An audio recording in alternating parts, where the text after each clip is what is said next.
అంటున్నాడు. మనము వినకపోతే దాని గురించి మనకు తెలియదు. చాలామందికి నేను చాలా బాధపడేది, ఎందుకంటే చాలామంది రారు దేవుని సన్నిధి. అయ్యా దేవుని మాటలు వినండి అంటే రారు. అదే లోక సంబంధమైన మాటలు వినాలంటే మంచిగా సేవ పెడతాం. దేవుని మాట వినటానికి ఎందుకో ఇష్టం ఉంటే నమ్మచ్చు, లేకుంటే లేదు. అందులో మంచి ఉంటే తీసుకోవాలి, చెడు ఉంటే తీసిపెట్టాలి. ప్రతి మనిషిలో కూడా మంచి ఉంటుంది, చెడు ఉంటుంది. మనము లోకంలో ఉంటున్నాము, లోకంలో జీవిస్తున్నాము కాబట్టి ప్రతి మనిషిలో మంచి ఉంటుంది, చెడు ఉంటుంది. కానీ చెడును బట్టి జీవించకుండా అతనిలో ఉన్న మంచితనాన్ని మనం చూడాలి, దాన్ని అనుసరించి మనం నడుచుకోవాలి. అది మనకు మేలుకరమైనది. అలాగే దేవుని వాక్యము వింటే మనకు విశ్వాసం.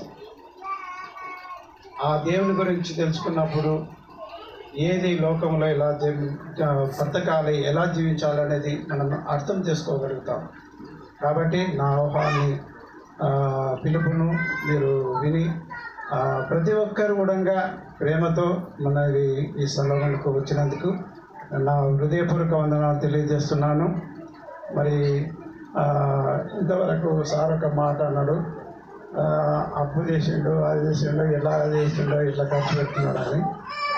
అయితే నేను జడ్చర్లకు సేవకు వెళ్ళేటప్పుడు ఇక అప్పుడు జడ్చర్లకు వెళ్తుంటే సార్తో పాటు ఆయా గ్రామాన్ని తిరిగి సువార్తలో పాల్గొంటుంటే, ఎప్పుడైతే మహబూబ్ నగర్లో సంఘం నడిపిస్తున్నానో అప్పటి నుంచి నేను ఏం ఆలోచన చేసిన అంటే ప్రతి ఆదివారం మనం కానుక కడతాం.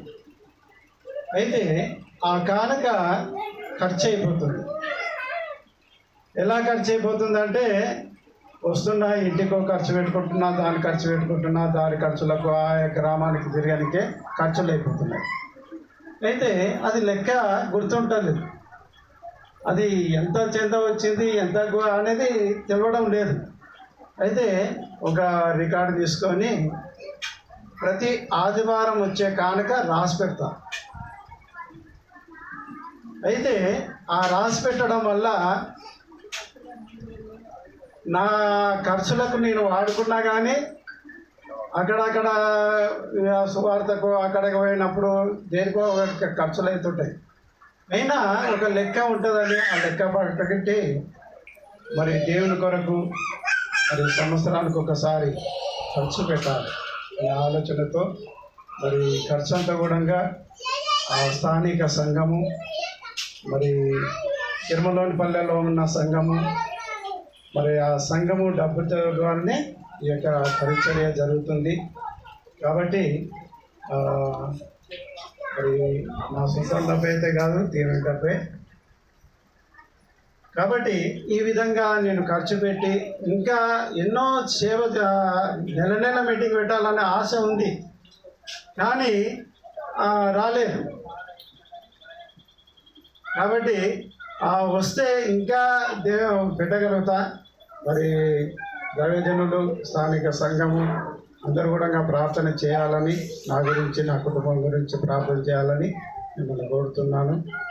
గత ఆదివారం నాడు మన ప్రియులు సులోమాను, మరి దానియేలు, యోసేపు యొక్క తల్లి చనిపోవడం జరిగింది. చాలా బాధాకరము. అయితే ఒకసారి అయితే మొన్న ఈ సాఫ్ చేస్తుంటే వచ్చి ఎట్లా అల్లుడు మన ఎట్లా ఖర్చు పెడుతున్నావు, ఈ కథ దాన్ని సాఫ్ చేపిస్తున్నావు, ఎట్లా ఏదైనా అంటే 23వ తారీఖు మీటింగ్ ఉంది అందుకనే అంటే, మళ్ళీ ఎవరినన్నా అడుగు పైసలు అని అంటే ఎవరిని అడగాలి, అడిగే అలవాటు నాకు లేదు. అంటే ఆమెతో నేను అన్నదేమంటే అడిగే అలవాటు నాకు లేదు. దేవుడు ఇస్తాడు. ఒకవేళ వారు ప్రేరేపించబడి ఇస్తే సంతోషం. కానీ నా దేవుడు ఎలాగైనా ఇస్తాడు. నేను నోరు అడగాల్సిన అవసరం నాకు లేదు. ఎందుకంటే ఆ దేవుని పని చేస్తున్నప్పుడు దేవుడు ఎక్కడి నుంచైనా నాకు దయచేస్తాడనే యొక్క విశ్వాసంతో నేను ముందుకు వెళ్ళడం జరిగింది. అనుకోకుండా మరి ప్రభునందు అత్తగారు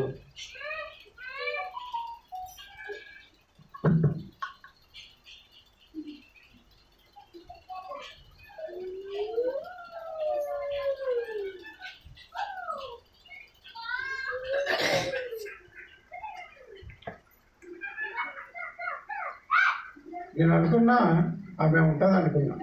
అల్లుడు నాకు ఆరోగ్యం మంచిగా అయింది అన్నది. కానీ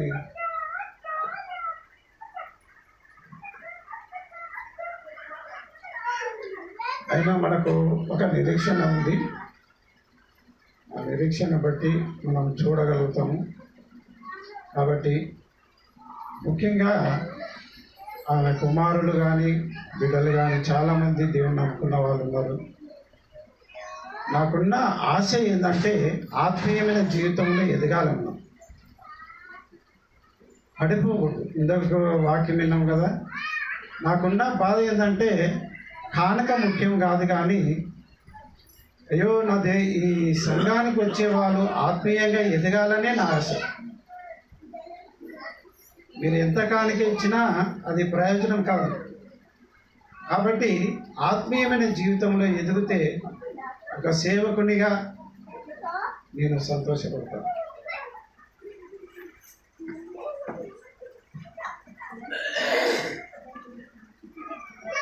వచ్చిన మీకు అందరికీ నా హృదయపూర్వక వందనాలు. ప్రతి ఒక్కరు దూరంకి వెళ్ళడం వచ్చిండ్రు, వారికి అందరికి వందనాలు.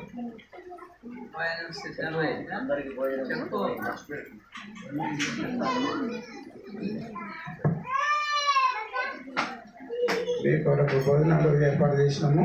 మంచిగా సమృద్ధిగా ఆహారం ఉంది. తృప్తిగా సమయం 3 అవుతుంది. ఆకలి చచ్చిపోయింది అనుకున్నా. అయినా తృప్తిగా దాన్ని తినే